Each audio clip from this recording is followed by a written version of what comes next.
BJP ने सुंदरता और हेरिटेज और हिस्ट्री उसको बर्बाद किया है। माँ गंगा की सफाई कहाँ हुई? और जिस नाव पर जिस सैर से निकले थे लोग, अगर 3 स्टार की कैटेगरी में वो शिप था तो क्या उसमें बाढ़ नहीं था? बाबा से फिर प्रार्थना करता हूँ उनके स्थान पे खड़ा होकर के कि भारतीय जनता पार्टी की कोई बात झूठी ना निकले।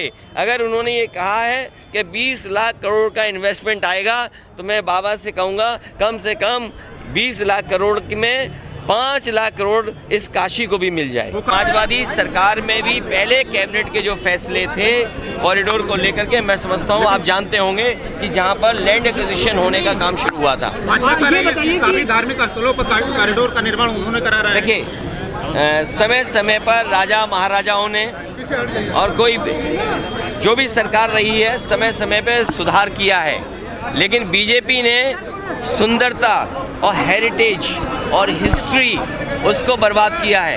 आप कहीं भी उन्हें देख लें, अगर कोई यहाँ आता है, किसी भी जगह जाता है तो वो अपनी पुरानी हेरिटेज देखना चाहता है कि उनके पूर्वजों ने किस तरीके से सजोया था। पूर्वजों की चीज़ों को हमें संरक्षण कर करके अगली पीढ़ी को और कैसे बेहतर करके देके जाएं, ये हमारी जिम्मेदारी बनती है।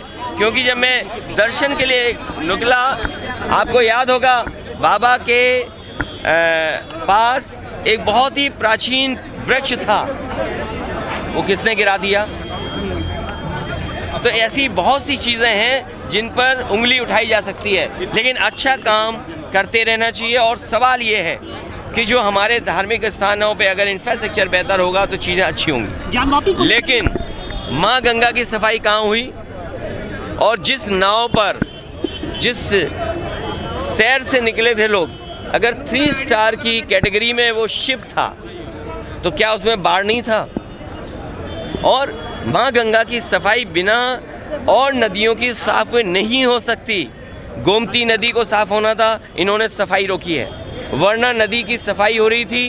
अगर आज ही अपना विकास दिखाना चाहते हैं तो वर्णा नदी पे जो समाजवादी सरकार ने काम शुरू किया था वो क्यों काम रोका इन्होंने? उसका जिम्मेदार कौन है? गोमती नदी को बर्बाद करने का जिम्मेदार कौन है?